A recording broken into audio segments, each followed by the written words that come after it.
Hello church, praise the Lord. कैसे हैं आप लोग सब? मैं विश्वास करता हूं कि आज सुबह एक बार फिर से आप तैयार हैं प्रभु के वचन के लिए, फेलोशिप के लिए। आज मैं जानता हूं कि लॉकडाउन की वजह से पिछले हफ्ते में बहुत सारे लोगों ने बोला अब बहुत समय हो गया है, अब तो आप कुछ शुरू करें। मेरी इच्छा यह है कि हम कुछ शुरू करें। हम चर्च शुरू नहीं कर सकते हैं, लेकिन मेरी बड़ी इच्छा है। मैं प्रार्थना कर रहा हूं और प्रार्थना पूर्वक मैं विश्वास करता हूं कि इस हफ्ते से या आने वाले हफ्ते से हम कुछ ना कुछ शुरू करेंगे। हम लोग सब एक साथ इकट्ठे नहीं हो सकते, लेकिन अलग अलग एरिया में दो दो तीन तीन परिवार मिलकर मैं चाहता हूं हम इकट्ठे हो जाएं। मैं आज आपको इंपॉर्टेंट बात बोलना चाहता हूं, क्योंकि आने वाले टाइम में अगर आप देखेंगे तो हमारा जो चर्च है वो इसी प्रकार चलेगा। प्रभु के वचन कहता है कि जब तुम्हारे जीवन में कोई मुश्किलें होती हैं, परेशानियां होती हैं, तो तुम्हारे जीवन के अंदर हमेशा परमेश्वर एक नया रास्ता निकाल कर देता है। और वो नया रास्ता ये है, जब जब कलीसिया के ऊपर प्रॉब्लम आई, कलीसिया छोटे छोटे ग्रुप में बट गई। और इसलिए मैं विश्वास करता हूं कि ये टाइम आ गया है कि हम छोटे छोटे ग्रुप में इकट्ठे होकर परमेश्वर की आराधना करें। खास करके वो जो नए लोग जो हैं, जो प्रभु में आते हैं और बिना फेलोशिप के वो बहुत बहुत टूट जाते हैं, बहुत उनको आवश्यकता पड़ती है। और इसलिए मेरी प्रार्थना है कि आने वाले हफ्ते से, हमें नहीं मालूम कैसे हम प्लान कर पाएंगे। अगर सरकार बोल रही है खोलने के लिए तो अच्छी बात है, नहीं तो भी हम अलग अलग घरों में दो दो तीन तीन परिवार इकट्ठे होकर कुछ छोटी मीटिंग करने का प्रयास करेंगे। सो मैं विश्वास करता हूं कि हमारा परमेश्वर भला है, अच्छा है। आप सबको भी मैं धन्यवाद देता हूं जो लगातार हमारे लिए प्रार्थनाएं कर रहे हैं, जो अपने धन के द्वारा, फाइनेंस के द्वारा हमारी मदद कर रहे हैं। जो अलग अलग हिसाब से कई लोग जो है वो चर्च नहीं आ पा रहे, ऑफरिंग नहीं दे पा रहे, टाइट नहीं दे पा रहे, लेकिन वो अपने टाइट को कई लोग जो है ऑनलाइन ट्रांसफर कर रहे हैं। उन सब के लिए मैं प्रभु को धन्यवाद देता हूं। और आपके लिए मैं इस समय आपके ऊपर ब्लेसिंग बोलना चाहता हूं। प्रभु का वचन कहता है भजन 1 में कि जो आदमी परमेश्वर के लिए समर्पित रहता है वो उस पेड़ के समान बन जाता है जो बहती नालियों के किनारे लगाया गया। सो मेरी आशीष आपके लिए है कि आप वो पेड़ बने जो बहती नालियों के किनारे लगाया गया, जिसमें बहुत सारे फल आते हैं, जिसके पत्ते कभी मुरझाते नहीं। जिस भी काम में आप हाथ डालें प्रभु आपको सफलता दे, ये मेरी प्रार्थना है। भजन 23 के अनुसार आपके जीवन के लिए मैं बोलता कि आपके जीवन में कोई घटी ना हो, परमेश्वर उमड़ती हुई आशीष आपको दे और आपके जीवन के लिए परमेश्वर नए नए रास्ते खोल कर दे। मेरी प्रार्थना है कि परमेश्वर आपके जीवन के लिए अनुग्रह करे और आप भरपूर से प्रभु के लिए प्राप्त करें, प्रभु से प्राप्त करें और प्रभु के लिए खर्च कर सके। जितने लोग हमारे लिए दुआएं कर रहे हैं, जो हमारे वेल विशर्स हैं, उन सब के लिए भी मैं इसी प्रकार से आशीष बोलना चाहता हूं। व्यवस्था विवरण 8:18 के अनुसार परमेश्वर आपको बल और सामर्थ प्रदान करे कि आप बहुत सारा धन कमाएं और वो वादे जो आपने प्रभु के संग किए हैं उनको आप पूरा कर सके। सो आपके बिजनेस पर आशीष बोलता हूं, आपके परिवार पर आशीष बोलता हूं, आपके व्यक्तिगत जीवन में, आपके जॉब में, आपके आने जाने में, हर एक बीमारी से आपकी सुरक्षा रहे। हर एक बीमारी के बीच में परमेश्वर की चंगाई आपके जीवन में बनी रहे। ये मेरी प्रार्थना आप सभी लोगों के लिए है जो मेरे सुनने वाले आज सुबह, उनमें से प्रत्येक के लिए मैं ये आशीष बोलता हूं। मैं प्रभु को धन्यवाद देता हूं क्योंकि इन दिनों परमेश्वर हमारे जीवन में बहुत अद्भुत ढंग से हमसे बात कर रहा है। मैंने पिछले करीब 1-1.5 महीने से लगातार मैं आपसे लोकल चर्च के बारे में बात कर रहा हूं, स्थानीय कलीसिया के बारे में बात कर रहा हूं कि हमारी स्थानीय कलीसिया बहुत इंपॉर्टेंट है। पिछले हफ्ते भी मैंने आपको चर्च के बारे में, चर्च की महत्वपूर्णता के बारे में बताया था, इंपॉर्टेंस के बारे में बताया था कि जैसे लोहा लोहे को चमकाता है, वैसे ही परमेश्वर ने हमारे लिए कुछ मित्र रखे हैं जो हमारे जीवन में, हमारे चेहरे पर चमक लेकर आते हैं, हमारे जीवन के अंदर हमें फिर से उत्साहित करते हैं, हमें लिए चलते हैं और हमारे जीवन के लिए वो आशीष बनते हैं। और आज सुबह एक बार फिर से हम उस सब्जेक्ट को आगे कंटिन्यू करेंगे। मैंने आपसे कहा था कि अच्छे मित्र बहुत कम होते हैं। अच्छे मित्र वो होते हैं जो कठिन समय में भाई बन बैठते हैं, वरन भाई से भी निकटता में हमारे संग खड़े रहते हैं। और इसलिए हमारे लिए इंपॉर्टेंट है कि हमारे पास कुछ अच्छे मित्र हों। अच्छे मित्रों का होना आपके जीवन के लिए आशीष है।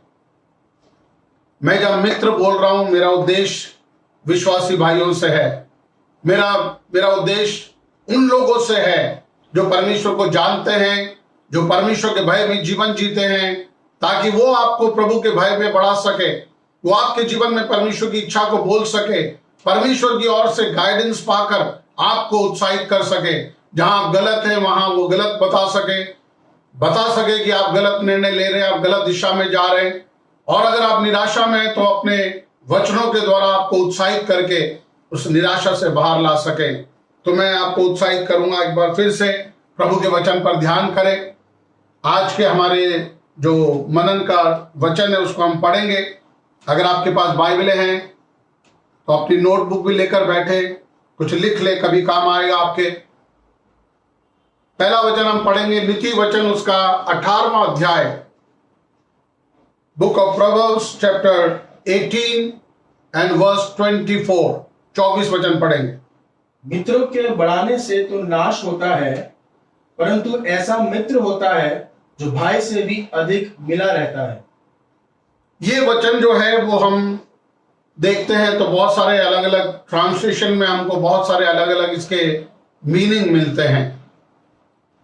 अगर आप न्यू किंग जेम्स वर्जन में इसको देखें तो ऐसा लिखा है, if you have a friend you must be friendly, you must be friendly. तो हमें टर्म ऐसा मिलता है, ऐसा लगता है कि अगर आप चाहते हैं कि आपके पास मित्र हो, अगर आप मित्रता चाहते हैं तो आपको भी मित्र भाव रखना है, आपको भी मित्र भाव रखना है। मैसेज बाइबल अगर आप पढ़ते हैं तो मैसेज बाइबल में ऐसा लिखा है, friends come and friends go but there are some friends who are better than your brother. तो मित्रों का आना जाना होता है, ये सब बातें हैं, लेकिन इसका सही मीनिंग क्या है? अगर हम हिंदी में उसका राइट मीनिंग काफी दिया गया है, बहुत जगह में ऐसा लिखा है। हिंदी में ऐसा लिखा है, मित्रों के बढ़ने से या बहुत सारे मित्र हमारे लिए विनाश का कारण होते हैं, लेकिन ऐसे भी मित्र होते हैं जो भाई से भी अधिक निकटता से हमारे संग बने रहते हैं।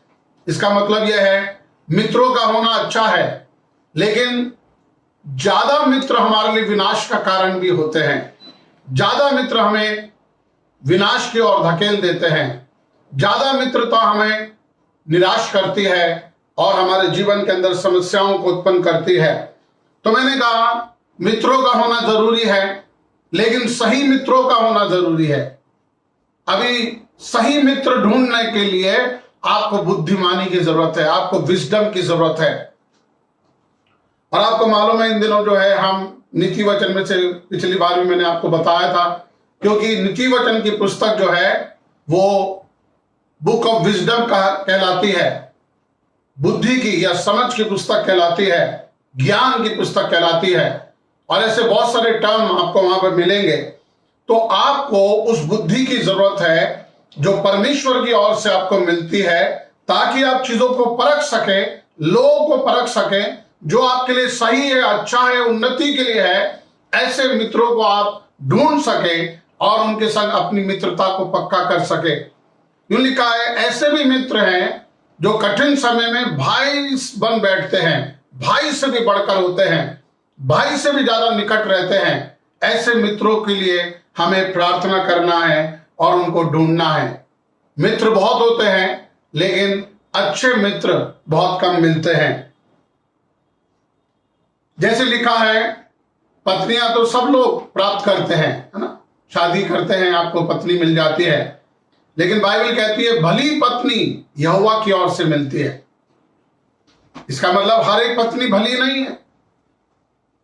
इसका मतलब यह है कि हमें प्रार्थना करना चाहिए। जीवन के कुछ इंपॉर्टेंट टाइम पर हमें प्रार्थना करना चाहिए। क्यों? क्योंकि अगर आप सही प्रार्थना करके अपने जीवन साथी को चुनेंगे, वो आपके लिए सबसे अच्छा मित्र बनेगा।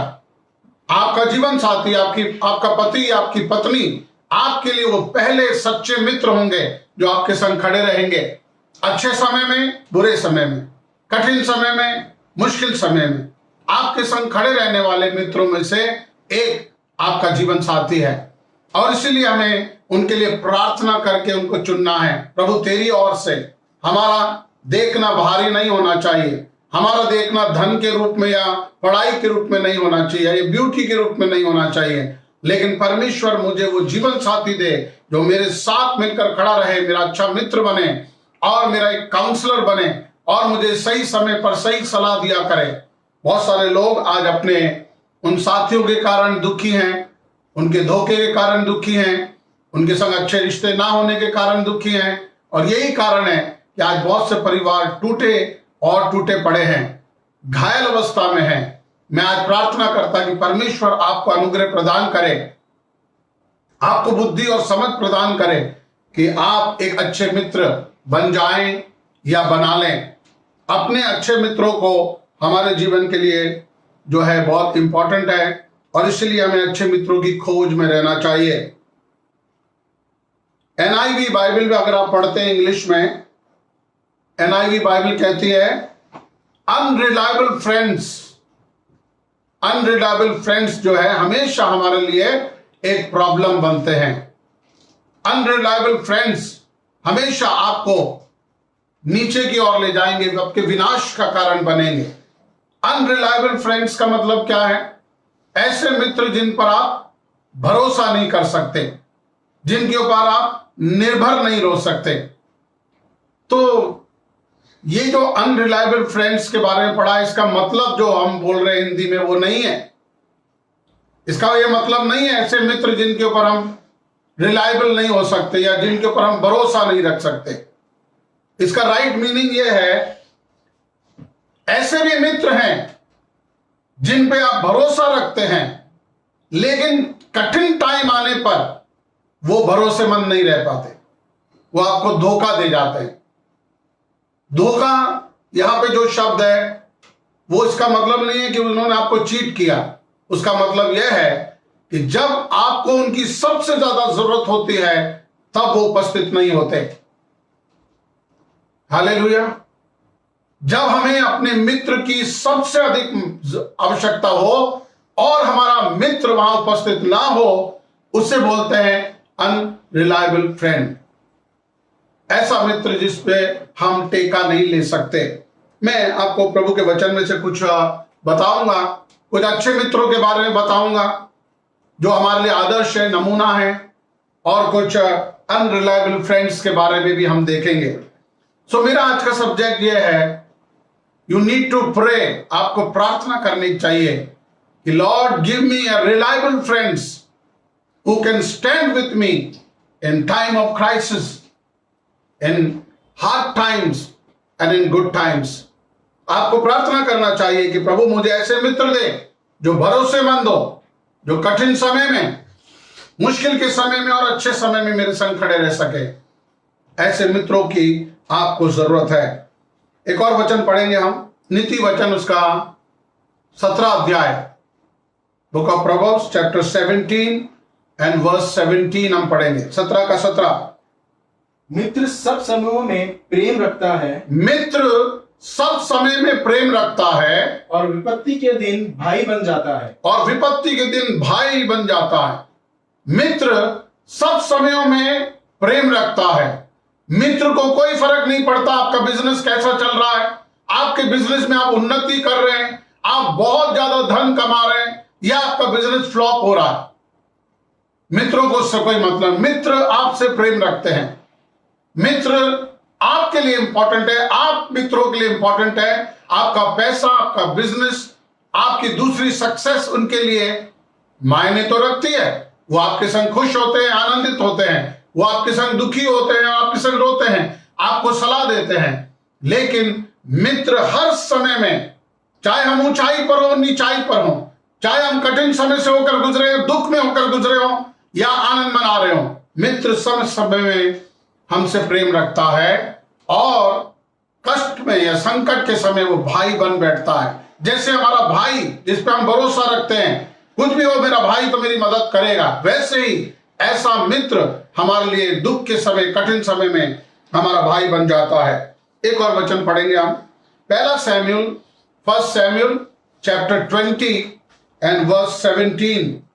पहला सैमुअल 20 अध्याय 17 वचन हम पढ़ेंगे जी। और योनातान दाऊद से प्रेम रखता था। योनातन के बारे में लिखा है, और योनातन दाऊद से प्रेम करता था, और उसने उसको फिर शपथ खिलाई, क्योंकि वह उससे अपने प्राण के बराबर प्रेम रखता था। क्योंकि योनातन दाऊद से अपने प्राण के बराबर प्रेम रखता था।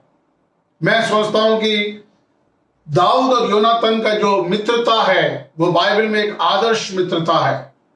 जब पहली बार योनातन ने दाऊद को देखा, जब दाऊद शाऊल के सिर को लेकर आया, जब उसने उसकी उस विजय को के अंदर वो शामिल हुआ, तो उसने उसको देखा और उससे इतना अट्रैक्ट हो गया कि वो उसने उसको मित्र बना लिया और अपना बागा उतार कर उसको दे दिया, अपने हथियार उसको दे दिए।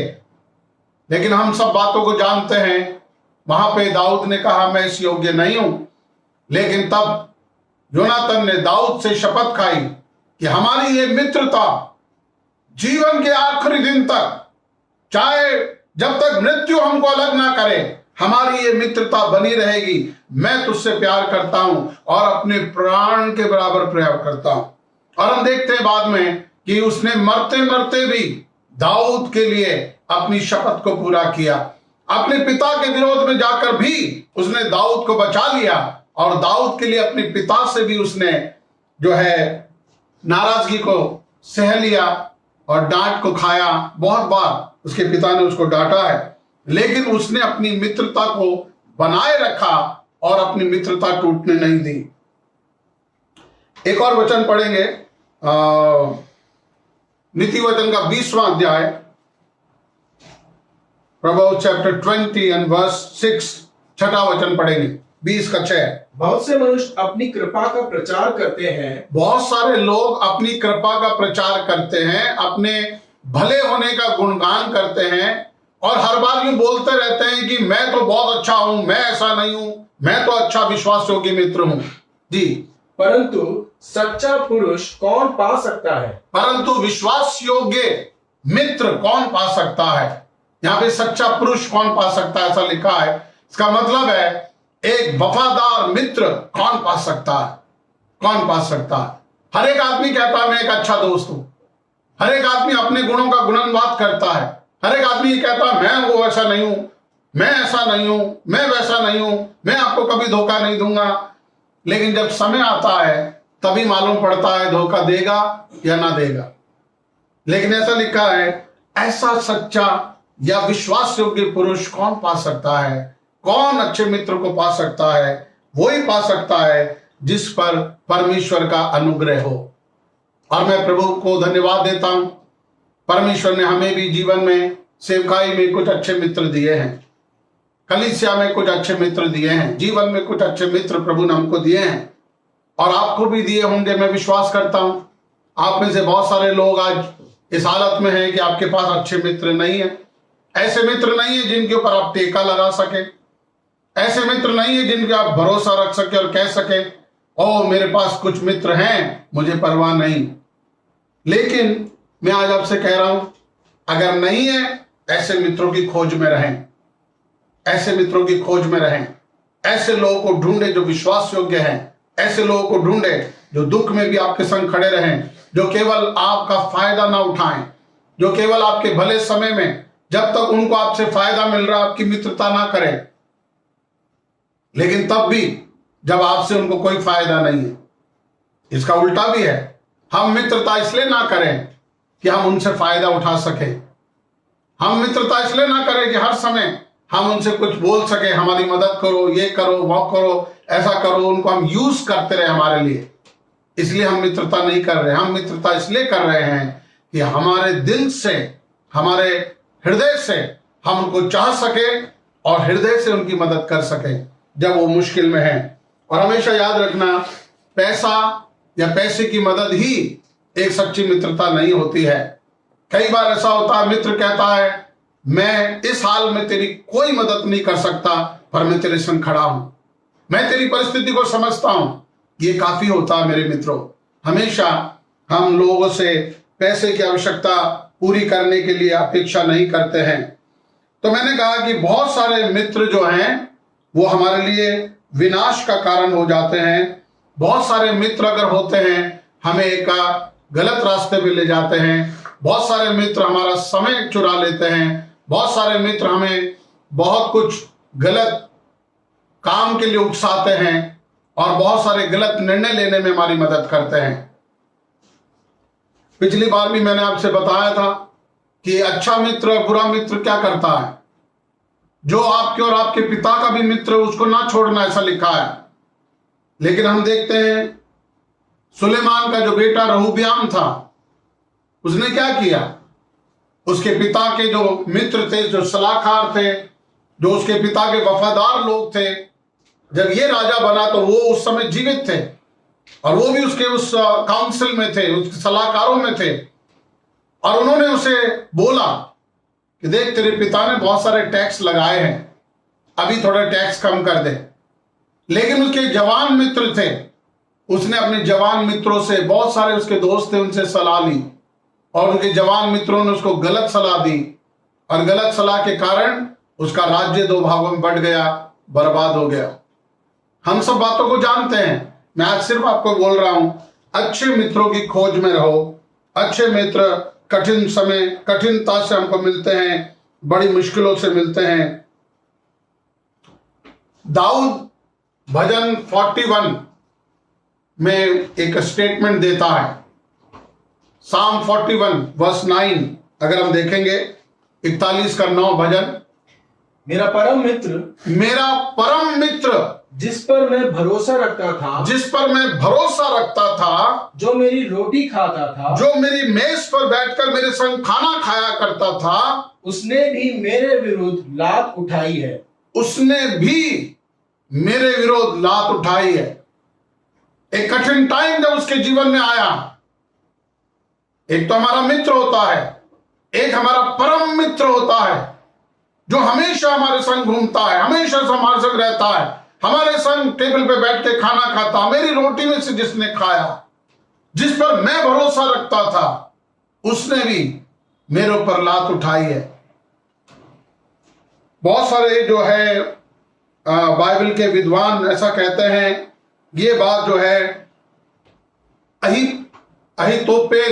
अहीतोपेल नाम का एक बंदा जो दाऊद का मंत्री था, इसके बारे में ज्यादा बाइबल में बहुत वर्णन नहीं है, बड़ा फेमस आदमी नहीं है। अहीतोपेल नाम है इसका। यह अहीतोपेल जो है, उसके बारे में दाऊद यहां कह रहा, ऐसा विद्वान मानते हैं। ये अहीतोपेल कौन था, ये क्या था, थोड़ा सा हम इसके बारे में देख लेंगे आज। अहीतोपेल जो है वो एक दाऊद का अच्छा दोस्त था, दाऊद का सलाहकार था, दाऊद का एडवाइजर था, एडवाइस किया करता था, दाऊद के संग खड़ा रहता था, बड़ा बुद्धिमान था, समझदार था। और यह अहीतोपेल जो है, ये इसके जीवन के लिए बाद में दाऊद के लिए वो बड़ा नुकसान या उसके लिए फंदे का कारण बन रहा था या उसकी मृत्यु का कारण हो सकता था।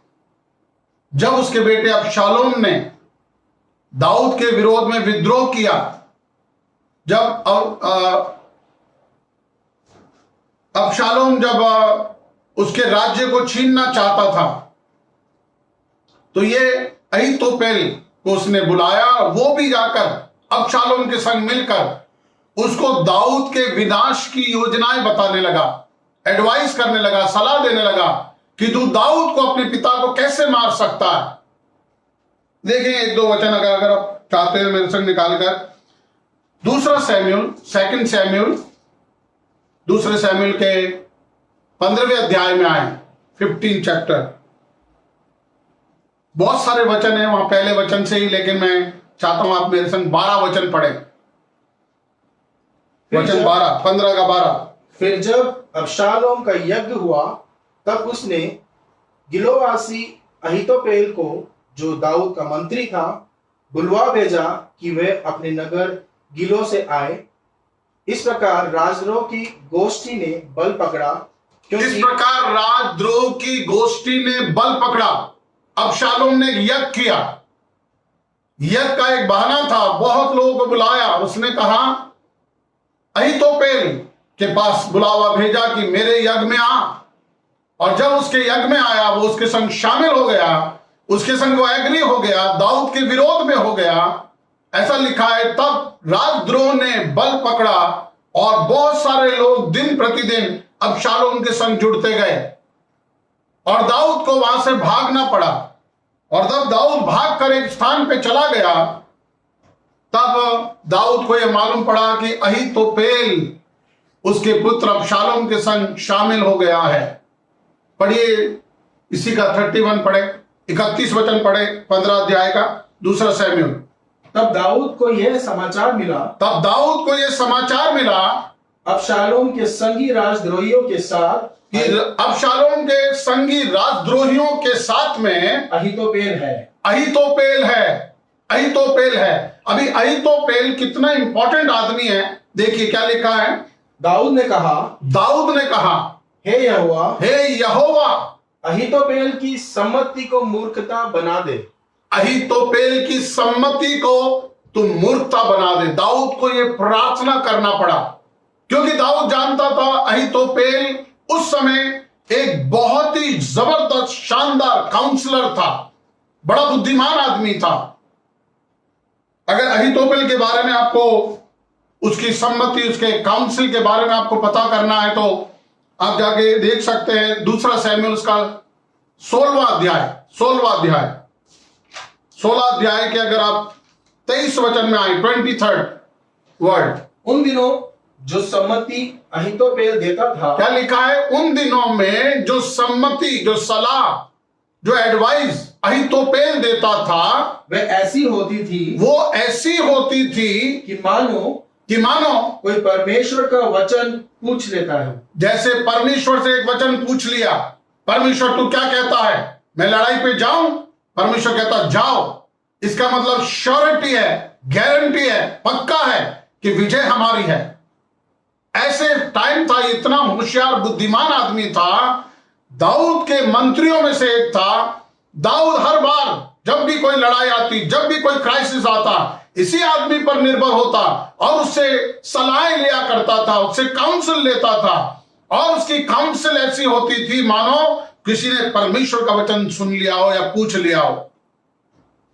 अभी दाऊद को मालूम है कि इतना सलाहकार मिला, इतना अच्छा मंत्री, सब बातों को जानने वाला बुद्धिमान समझदार आदमी अगर अबशालोम के संग चला गया और अगर उसने कोई सलाह उसको देगा तो वो मेरी हानि के लिए, मेरी बर्बादी का कारण बन जाएगा। और इसीलिए दाऊद ने अपने परमेश्वर से, जो सबसे बड़ा और महान सलाहकार है, ये प्रार्थना की कि प्रभु मैं तुझसे ये प्रार्थना करता कि अहीतोपेल की जो सलाह है वो मूर्खता में बदल जाए, उसके ज्ञान को तू कंफ्यूज कर दे और उसको ऐसा बना दे कि अबशालोम उसकी बात ना माने। हालेलुया। मैं आपसे कह रहा हूं मेरे मित्रों, अगर आप परमेश्वर के अभिषिक्त हैं, अगर परमेश्वर ने आपको बुलाया, आपको अभिषेक करके ठहराया, कोई भी काउंसिल आपके विरोध में कभी भी सफल नहीं हो सकती। मैं आज आपको यहां पे एक राज्य की बात है, मैं आपको एक चर्च की बात बोलता हूं। कई बार हम देखते हैं चर्च में भी ऐसा ही होता है, बहुत सारे चर्चों के अंदर ऐसा हुआ है। ये इतिहास से हम जानते हैं कि जो लोग पासवान के पास्टर के साथ में थे, जो टीम में थे, जो कमेटी में थे, जो उनके सेक्रेटरी थे, जो उनके खास आदमी थे, जो उनके सलाहकार थे, उन्हीं लोगों ने चर्च को डिवाइड कर दिया। उन्हीं लोगों ने खड़े होकर पास्टर के विरोध में बड़ी बड़ी बातें की, काउंसिल किया और कलीसियाओं को ब्रेक कर दिया। यहां भी हम देखते हैं एक मंत्री, एक सलाहकार, जो दाऊद का एक बहुत अच्छा सलाहकार था, मित्र था, जिस पे दाऊद भरोसा करता था, उसने उसको एक समय में जब उसके बेटे ने उस पर विद्रोह किया या उसके राज्य को छीनने का प्रयास किया, उसने भी उसका साथ छोड़ दिया, दाऊद का साथ छोड़ दिया, अबशालोम के साथ हो गया। और दाऊद को यह प्रार्थना करना पड़ा कि प्रभु इसकी सलाह को मूर्खता बना दे। आपको मालूम है अहीतोपेल ने क्या सलाह दी थी अबशालोम को?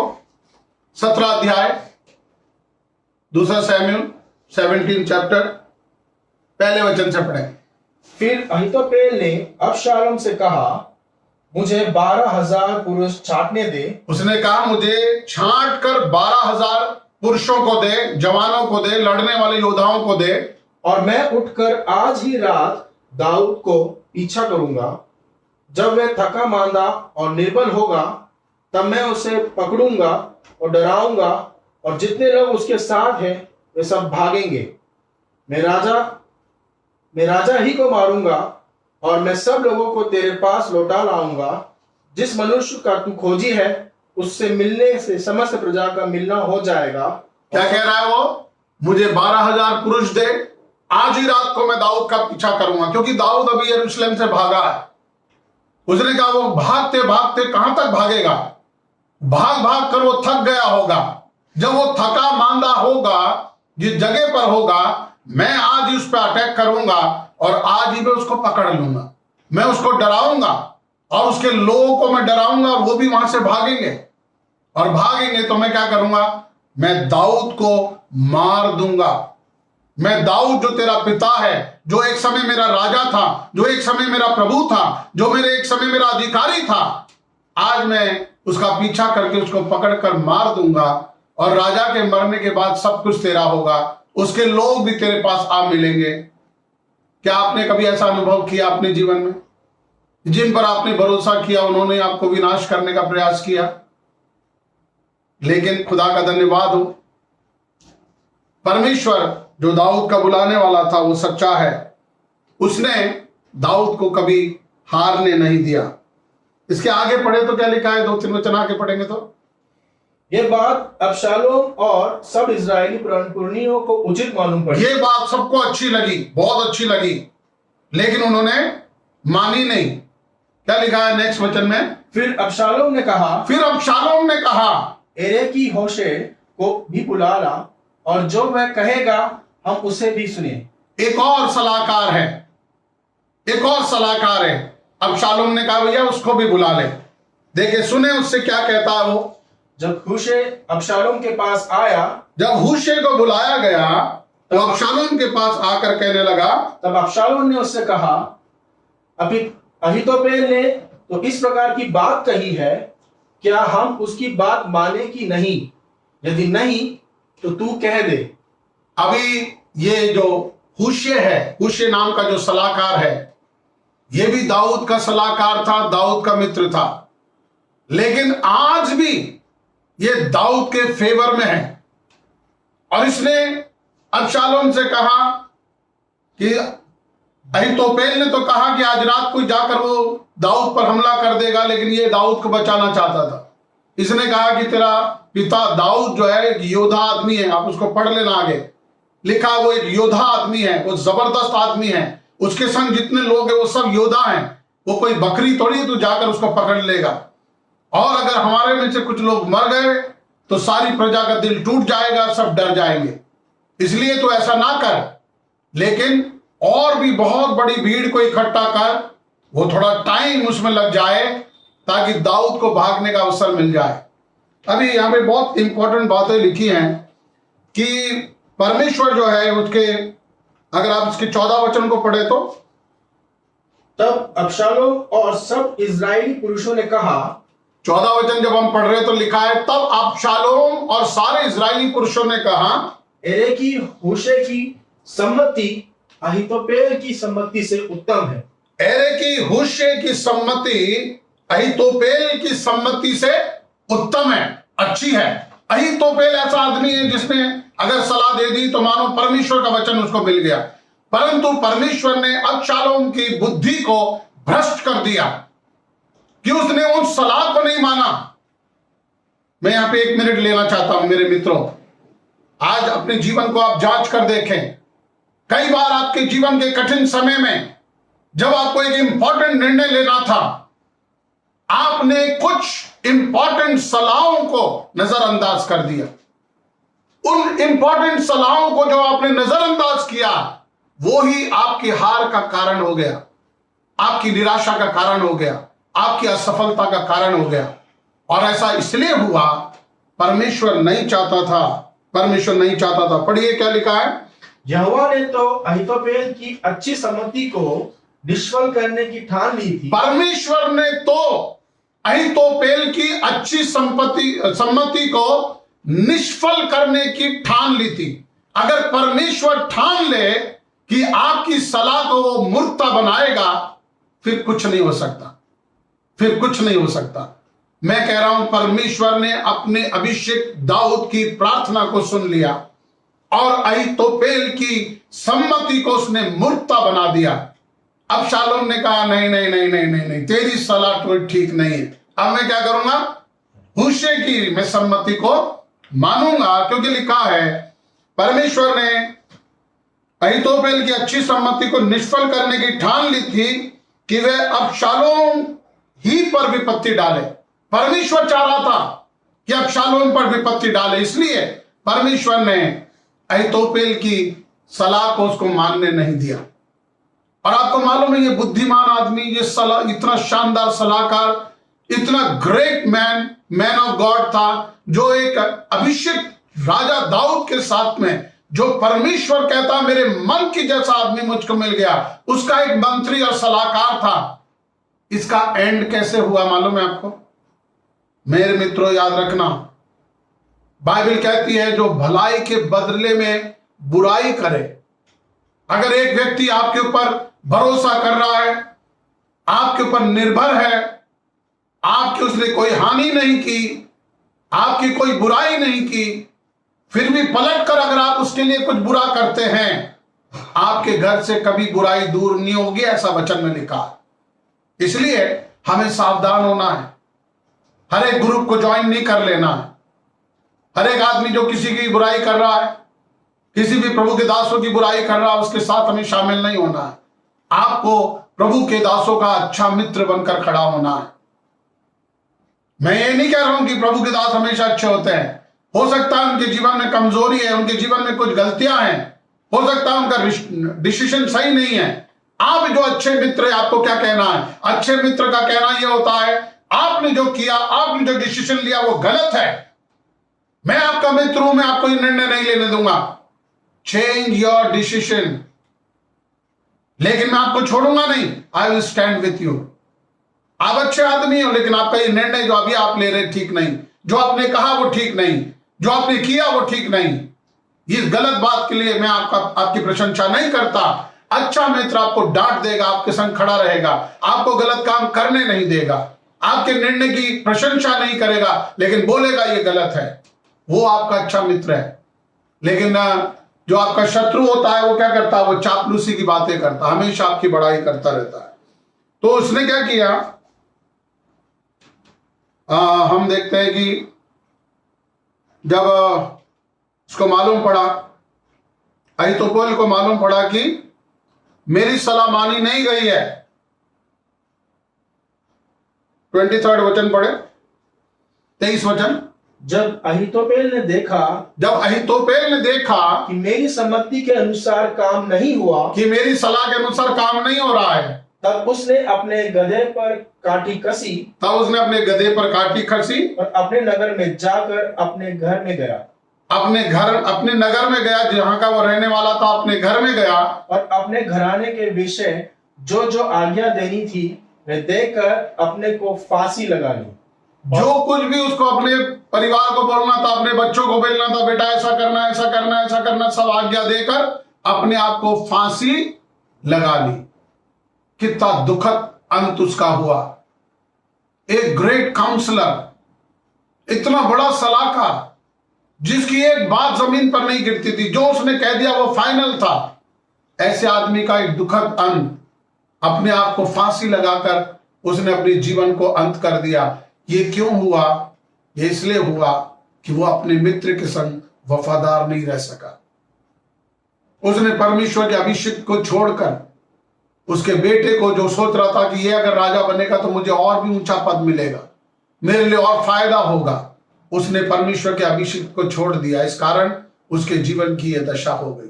नए नियम में अगर आप देखें तो एक और व्यक्ति है जिसका नाम यहूदा इस्करियोती है, जिसने अपने मित्र को यीशु मसीह को धोखा दिया। 30 चांदी के सिक्कों में मुझे फायदा मिलेगा।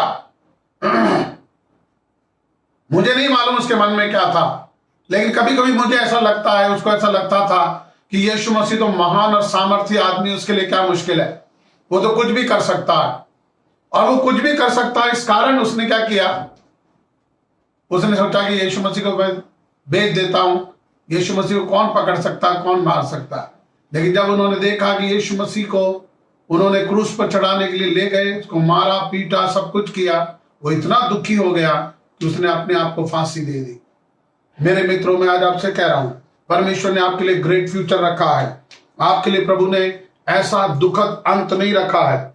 आपको इतना दुखी होने की जरूरत नहीं है, इतने दुख में आपको एंड करने की जरूरत नहीं है। पर क्या करने की जरूरत है? आपको जरूरत है वफादार होने की, ईमानदार होने की। आपको अपने जीवन में वफादार बने रहना है। बहुत सारी बातें हैं जो और हम देख सकते हैं, लेकिन अभी मेरे पास उतना टाइम नहीं है कि हम और बहुत सारी बातों को देखें। मैं एंड में आकर 2-3 बातें बोलना चाहता हूं। एक वचन पढ़ें, नीति वचन 16वां अध्याय 28 वचन कोई पढ़े, 16 का 28 नीति वचन। टेढ़ा मनुष्य बहुत झगड़े को उठाता है और कानाफूसी करने वाला परम मित्रों में भी फूट करा देता है। टेढ़ा मनुष्य बहुत सारे लड़ाई झगड़े उत्पन्न करता है, और जो चुगली खाता है, पीछे से जो कानाफूसी करता है, वो परम मित्रों में भी लड़ाई करवा देता। मेरे मित्रों, अपने कानों को कानाफूसी से बचाए रखें। मेरे मित्रों, अपनी जीभ को कानाफूसी से बचाए रखें। इसका मतलब, अगर आप अपने मित्र के बारे में कुछ सुनते हैं, आपको बोलना नहीं नहीं नहीं, ऐसा नहीं है। अगर कभी आपको आपके कानों में पड़े कि आपके मित्र कुछ गलत कर रहा, आपको तुरंत अपने मित्रों के पास जाकर उनसे पूछना है। आपका यह कर्तव्य है उनसे पूछने का कि मैंने तुम्हारे बारे में कुछ सुना है, क्या ये सही है? इतना अधिकार आपके पास होना चाहिए। आपके मित्रों के बारे में कोई चुगली खाए, और चुगली खाने वाला बोला को बोलना मत, किसी को बोलना मत। लेकिन अगर आपका मित्र के बारे में आपने कुछ सुना, उसको जरूर बोलना, उसको कहना, मैं जो तेरे बारे में सुन रहा हूं ये क्या है। मैं अभी यहां पर्सनल मेरी बातें नहीं लाना चाहता हूं, लेकिन मैं आपको ये बोलना चाहता हूं, चुगली खाने वाला परम मित्रों में भी झगड़े करा देता। लेकिन खुदा का धन्यवाद उन मित्रों के लिए जो हर मुश्किल के बाद भी आपके संग खड़े हैं, हर बुराई के बाद भी आपके संग खड़े हैं। खड़े रहना इंपॉर्टेंट है। टाइम कम है, इसलिए इसको मैं जल्दी से एंड करने के लिए आपको योनातन की मित्रता के बारे में बात करना चाहता हूं। योनातन, आप मेरे संग पढ़े का वचन। जब दाऊद, अबशालोम मर गया, दाऊद वापस आया राजा बनने के लिए। जब वो यरूशलेम में पहुंचाया गया, दूसरे शमूएल के 19वें अध्याय में आप आए, 2 शमूएल चैप्टर 19 एंड वर्स 24 से अगर हम पढ़े जल्दी। तब शाऊल का पोता मपीबोशेत राजा से भेंट करने को आया। मपीबोशेत जो कि योनातन का बेटा था, योनातन का बेटा मपीबोशेत राजा से भेंट करने के लिए आया। उसे राजा के चले जाने के दिन से उसके कुशल क्षेम से फिर आने के दिन तक ना तो अपने पांवों के नाखून काटे और ना अपनी दाढ़ी बनवाई और ना अपने कपड़े धुलवाए थे। क्या किया इसने? मपीबोशेत ने, जो कि योनातन का बेटा था, दाऊद ने पहले ही उसको लाकर अपने घर में अपनी मेज पर खाने का ऑर्डर दिया था, उसकी सारी संपत्ति उसको लौटा दी थी। लेकिन अभी जब दाऊद का कठिन समय आया, ये दाऊद के संग नहीं गया। जब दाऊद वापस आया तो इससे पूछा, तू मेरे संग क्यों नहीं गया था? लेकिन इसने दाऊद के कुशल क्षेम के साथ में लौट आने के दिन तक, जब से दाऊद भाग के गया, जब तक वो वापस नहीं आया, अपने पांव के नाखून नहीं कटाए, अपने कपड़े नहीं धुलवाए, एक तरह से ना वो नहाया, ना वो धोया, ना उसने कोई खुशियां मनाई, ना ढंग से भोजन किया। तो दाऊद ने उससे पूछा, जब यरूशलेमी राजा से मिलने को गए, तब राजा ने उससे पूछा, हे मपीबोशेत, तू मेरे संग क्यों नहीं गया था? हे मपीबोशेत, तू मेरे संग क्यों नहीं गया था? उसने उसने कहा, हे मेरे प्रभु, हे मेरे प्रभु, हे राजा, हाँ, मेरे कर्मचारी ने मुझे धोखा दिया था। उसने कहा, मेरे कर्मचारी ने मुझे धोखा दिया था। मैं तो पंगु हूं, मेरे दोनों पैर खराब हैं, मैं भाग नहीं सकता, मैं जा नहीं सकता। मैंने तो अपने गधे पर काठी कस ली थी, लेकिन मेरे सेवकों ने मुझे धोखा दे दिया। वो एंड वक्त पर भाग गए और मैं तेरे संग नहीं जा सका। लेकिन जब से तू गया है, तब से मैंने ये दुख तेरे साथ सहा है। दाऊद का उत्तर क्या था? दाऊद ने क्या कहा? पढ़े आगे। राजा ने उससे कहा, तू अपनी बात की चर्चा क्यों करता रहता है? तू बार बार मुझे ये साबित करने की क्यों कोशिश कर रहा है कि तू भला है? क्या जरूरत है तुझे? मैं जानता हूं मेरी जो दया दृष्टि तुझ पर है वो तेरे कामों के कारण नहीं है, तेरे पिता की वफादारी के कारण है। हालेलुया। मैं आज आपसे कह रहा हूं, कई चीजें हमारे जीवन में इसलिए नहीं मिल रही कि हमने बहुत अच्छा काम किया, लेकिन इसलिए कि हमारे पिता ने, उसके अच्छे मित्रों के कारण, दाऊद ने जो शाऊल का शत्रु था, उसके पोते को अपने घर में बिठाकर अपनी मेज पर खाना खिलाया और उसकी सारी संपत्ति उसको लौटा कर दे दी। मैं आज आपसे कह रहा हूं मेरे मित्रों, वफादारी की बड़ी आशीष है। क्या आपके जीवन में कभी ऐसा अनुभव आया दाऊद के समान कि आपके मित्रों ने आपको छोड़ दिया, आप अकेले हो गए? तो मैं आपको एक सलाह देता हूं। एक सबसे अच्छा मित्र है जिसका नाम है यीशु मसीह। उसने कहा, ना मैं कभी तुझे छोड़ूंगा और ना कभी धोखा दूंगा। दुनिया के लोग, हमारे अच्छे से अच्छे मित्र, हमारे परिवार के लोग, हमारे बच्चे, हमारे भाई हमें धोखा दे सकते हैं, छोड़ भी सकते हैं, लेकिन यीशु मसीह हमें कभी नहीं छोड़ेगा। ये उसने हमसे वादा किया है। जीवन के आखिरी समय तक, वरन संसार के अंत तक मैं सर्वदा तेरे संग रहूंगा। क्यों ना आज अपनी आंखों को बंद करें और प्रभु यीशु मसीह से बोले, प्रभु मैं तेरा मित्र बनना चाहता हूं, मैं तेरे संग वफादार रहना चाहता हूं।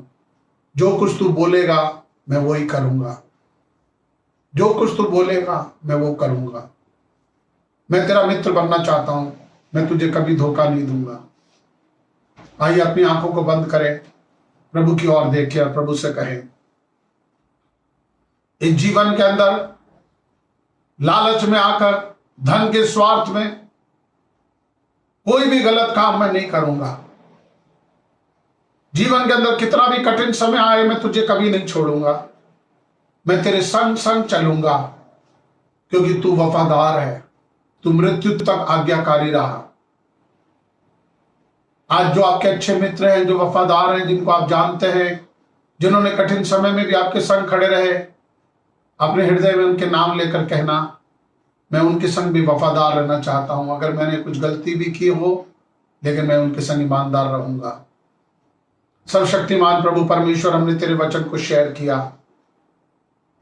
जितने में मेरे सुनने वाले, उन सब के लिए मैं आज प्रार्थना करता, उनके जीवन में ईमानदारी, वफादारी डाल दे।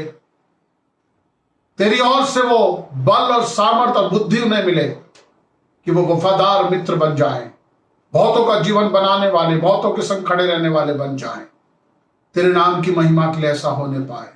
अगर कोई दुखी है, अपने मित्रों से चोट खाए हुए हैं, दाऊद के समान, मेरा परम मित्र जिस पर मैं भरोसा रखता था, उसने मुझे छोड़ दिया, मुझ पर लात उठाई। अगर ऐसे अनुभव से कोई होकर जा रहा है, प्रभु उसके जीवन के अंदर अनुग्रह कर, अच्छे मित्र उनको दे, वफादार मित्र दे। दाऊद के जीवन में जैसे हमने देखा, बहुत लोगों ने उसको धोखा दिया, लेकिन बहुत सारे लोग उसके संग खड़े भी रहे, जिसके कारण वो जीवन के आखिरी दिनों तक तेरी इच्छा को पूरा कर सका। हम दुआ करते हैं हर एक के जीवन में ऐसा ही होने पाए। जो लोग दुखी हैं, परेशानी की अवस्था में, जिनके पास नौकरी, जिनके बिजनेस अच्छे नहीं है, उनके लिए हम आशीष बोलते हैं, तेरी सामर्थ को रिलीज करते हैं। जो बीमारी की अवस्था में, छू कर चंगा कर, तेरी शांति जो समझ से परे है, हर एक के जीवन में राज करे। सारी महिमा आदर तुझे देते हैं। अब हमारे परमेश्वर पिता का प्रेम, प्रभु यीशु मसीह का अनुग्रह और पवित्र आत्मा की सहभागिता और संगति हर एक विश्वास करने वालों के साथ अब से लेकर हमेशा हमेशा तक होती रहे, और सब कहे आमीन। प्रभु आपको आशीष दे, आपके आने जाने में आपकी मदद करे, जिस काम में आप हाथ डाले आप सफलता को प्राप्त करें। मेरी आशीष है। God bless you.